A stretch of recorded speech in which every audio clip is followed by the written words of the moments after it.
So a friend of mine was recently doing some stuff around Northrend and encountered an entity known as the Mysterious Voice. He came to me and wanted to know if it had a source, and if so, who it was. It actually does have an origin, one that I found interesting enough to make a video, so today's question: who or what is Northrend's mysterious voice? Now, this isn't a hard question to answer. The voice, whether you heard it in the Howling Fjord, Ahn'kahet, or the Mines in Icecrown, they all belong to one yogg-saron, the self-proclaimed god of death. To quickly give some context to this, yogg-saron is one of the most powerful old gods on Azeroth, being only second in power to Y'Shaarj. That is, until he, like with the other of his kin, was defeated by the Titans during the Ordering of Azeroth and placed in a prison that would later come to be known as Ulduar, a Titan facility nestled in the mountains of Storm Peaks. But even if he was imprisoned, unable to physically do anything,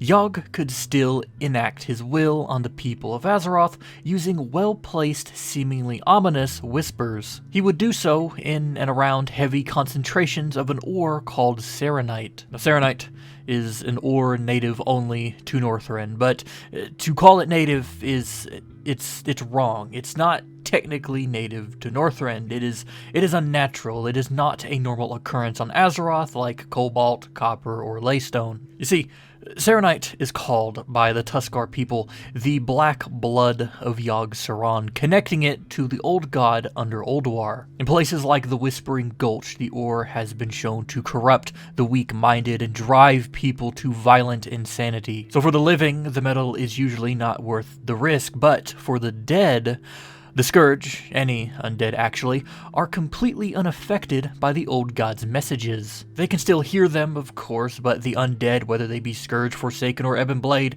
cannot be swayed like the living can. This notion has allowed groups like the Scourge to mine the serenite deposits of Northrend for use in their weapons, armor, and their structures. Places like Icecrown Citadel and the Wrathgate are completely constructed out of yogg-saron's blood, and the structures have been described as pulsating as if it were alive. Now, you would think that entire structures made out of the stuff would be a breeding ground for corruption by Yogg if any mortals were to enter, but that is not the case. We were able to climb the frozen throne without any issue, and it was completely encased in serenite. That leads me to conclude that serenite is only a real danger if it is unrefined. Or maybe the reason yogg-saron was able to speak and manipulate us through serenite is due to the fact that he was able to squeeze a portion of himself out of his prison, and us pushing him back down into it severed his connection to the material, at least for a little while, allowing us to climb Icecrown Citadel without the worry of old god corruption. Either could be true.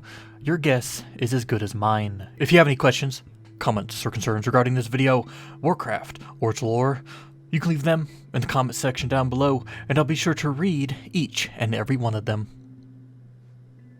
Thanks for watching.